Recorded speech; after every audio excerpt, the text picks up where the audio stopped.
O que mais se vê hoje é gente que vive na seguinte situação: a mente nunca para, nem mesmo quando descansa. Fica aquela coisa remoendo, um excesso de pensamentos, uma mente totalmente acelerada.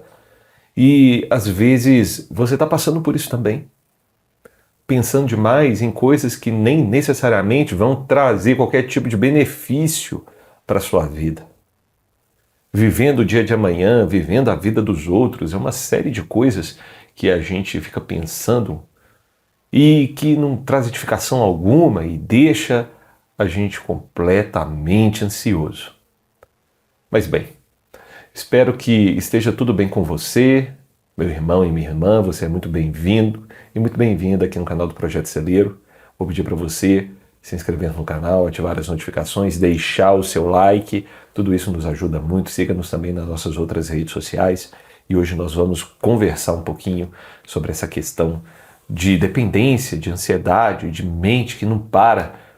Vamos meditar na palavra de Deus e trazer essa palavra de encorajamento, de consolo e de respiro para a sua alma. Amém? Então roda a vinheta.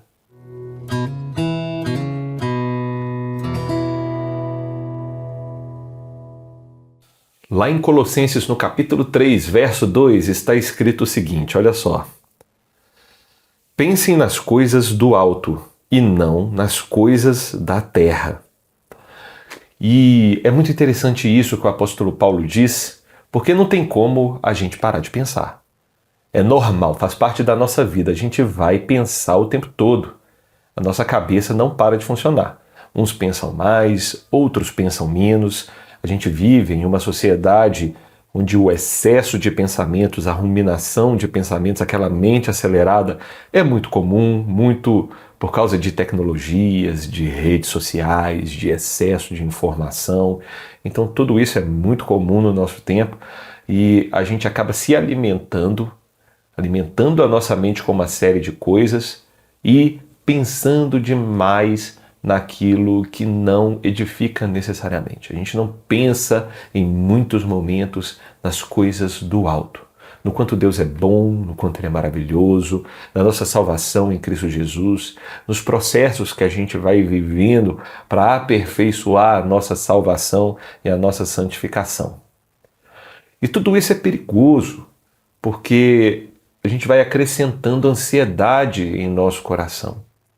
A gente vai acrescentando pressa, a gente vai acrescentando pensamentos que podem se tornar negativos, viciativos, coisas que podem nos dar uma série de decepções na nossa jornada de fé.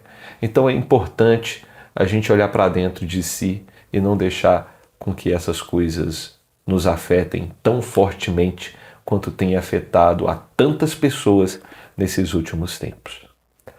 Meus irmãos, a gente precisa olhar para as coisas do alto.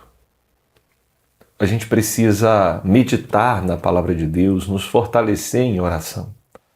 Eu sei que às vezes você abre o jornal, você abre o seu computador, você abre as páginas de notícias ou suas redes sociais e recebe uma pancada de informação, é guerra, rumores de guerra, são notícias de gente famosa que se divorciou, que juntou com sei lá quem, e notícias também do meio evangélico que não agregam em nada, notícias que, pastor tal cometeu tal escândalo.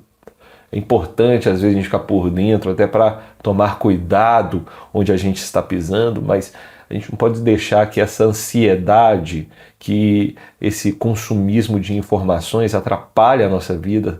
São tantas pressões também, quantos influenciadores mostrando um estilo de vida do qual a maioria das pessoas não vai alcançar, né, pregando isso, esse tipo de ostentação, essa pressão social que diz que para você ser alguma coisa, você precisa ter como eles, você precisa fazer o que eles fazem.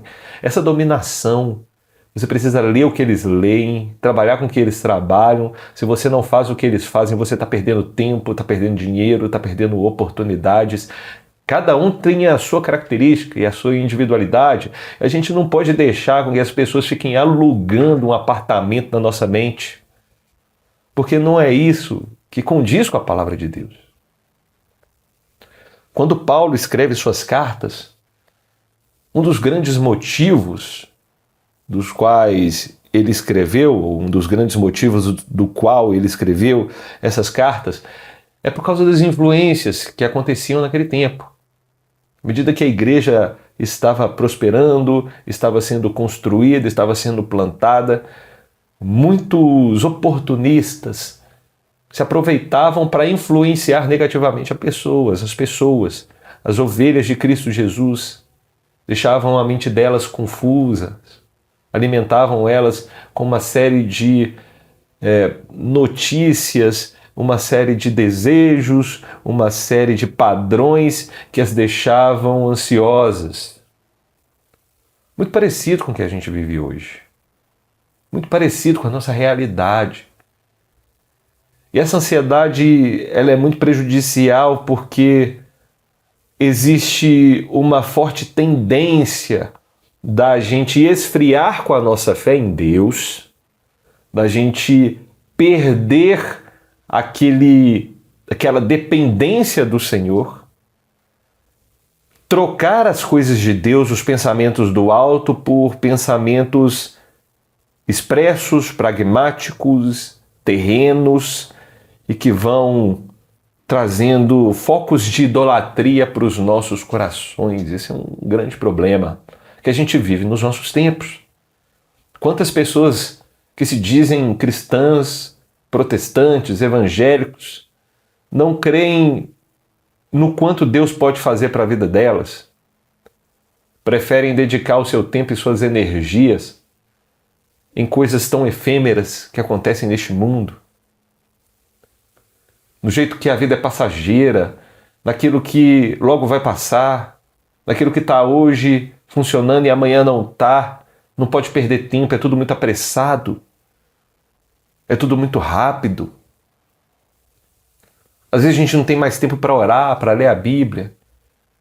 Às vezes vai sentar para orar, não consegue concentrar porque a cabeça está fervendo de coisas terrenas, porque nós não pensamos nas coisas do alto.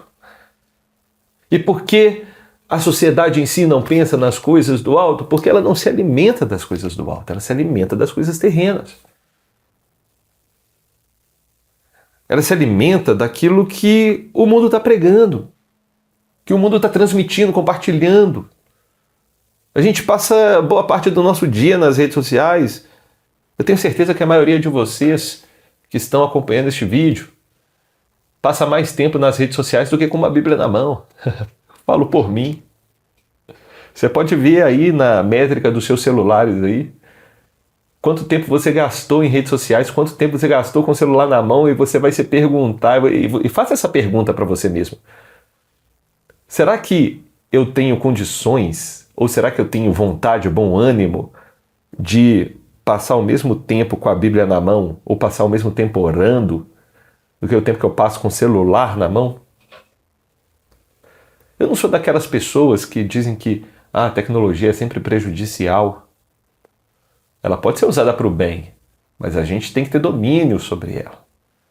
E a gente tem que trazer essa realidade à tona e permitir com que Deus domine a nossa existência. E quanto mais a gente se alimenta das coisas de Deus, quanto mais a gente se exercita nas coisas de Deus, mais forte nos tornamos para vencer o maligno.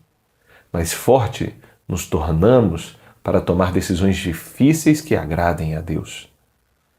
Menos esses pensamentos intrusivos, ruminativos, vem fazendo parte dos nossos corações e dando lugar àquilo que é de Deus, àquilo que Deus quer. Deus quer que você tenha uma vida saudável, um relacionamento com Ele saudável, relacionamentos saudáveis, você construa amizades, que você faça o bem ao próximo, que você o cultue, que você o agrade em todas as situações, que você o glorifique enquanto trabalha, enquanto estuda, enquanto medita. É isso que Deus quer. Isso é ser cheio de Deus. Não é só você num domingo gritar o aleluia mais alto, bater palma mais alto, orar mais em línguas. Não é você ficar mais tempo no culto e quando o culto estiver acabando você falar assim, oh, mas já! Não é isso. É o que você vive todo dia. Ser cheio de Deus é você viver uma vida de relacionamento com Deus o tempo todo, todos os dias. Orar ao Senhor enquanto você caminha. Ler a palavra de Deus com frequência, ouvir a palavra de Deus. Às vezes você não consegue ler, está lá no trânsito. Já tem Bíblia em áudio, coloca os versículos, coloque a Bíblia para ouvir. Eu faço muito isso. Escuto muito a Bíblia, busco ler a Bíblia. Na verdade, ouvir a palavra de Deus. Enquanto eu estou no carro, enquanto eu estou fazendo algumas coisas que não me exigem tanta concentração, dispersão. E quando você vai somando isso daí, dá um bom tempo no seu dia, você vai saindo nutrido cada vez mais com as coisas de Deus e vai sendo menos dominado com as coisas deste mundo, com as ansiedades deste mundo. Então, faça isso, meu irmão e minha irmã, e veja o quanto Deus vai te abençoar. Amém? Eu quero orar pela sua vida, você que tem vivido com a mente ansiosa, feche os seus olhos e vamos juntos fazer essa oração. Senhor, eu peço que o Senhor abençoe esse irmão e essa irmã que precisam de ajuda, que precisam de uma oração que vai ajudá-los nesse processo de crescimento e amadurecimento espiritual. Eu oro para que esse irmão e essa irmã encontrem em Ti o verdadeiro motivo, a verdadeira paz, a verdadeira alegria e que eles possam sempre, Pai, caminhar com o Senhor. Ó Deus, que eles possam abastecer cada vez mais do combustível da fé, do combustível da Tua palavra, do amor. Eu peço a Ti, ó Deus, para que eles tenham experiências maravilhosas contigo e que eles sejam cheios do Santo Espírito de Deus, em nome de Jesus. Pai, eu vejo que tem muitos aqui que estão com suas emoções feridas, estão passando por alguma enfermidade, então no poderoso nome de Cristo Jesus eu peço para que eles sejam curados, restaurados e possam viver uma vida em liberdade nos relacionamentos, na comunhão contigo, no trabalho, na escola, onde quer que estejam, que eles possam glorificar a Ti e viver uma vida de relacionamento profundo com o Senhor. É o que eu te peço no nome de Jesus. Amém e amém. Bom, se você chegou até aqui, imagino que seja porque você gostou do vídeo, então deixa aí o seu like, inscreva-se no canal, ative as notificações, faça esse pacote outro bicho que nos ajuda demais, interage aí conosco, deixa um comentário. Fala assim, Lucas, eu cheguei até aqui, Lucas, eu estou aqui, Lucas, meu pedido de oração. Faça um pedido de oração e a gente vai junto crescendo na fé e no conhecimento do nosso Senhor. Amém? Um forte abraço, até breve.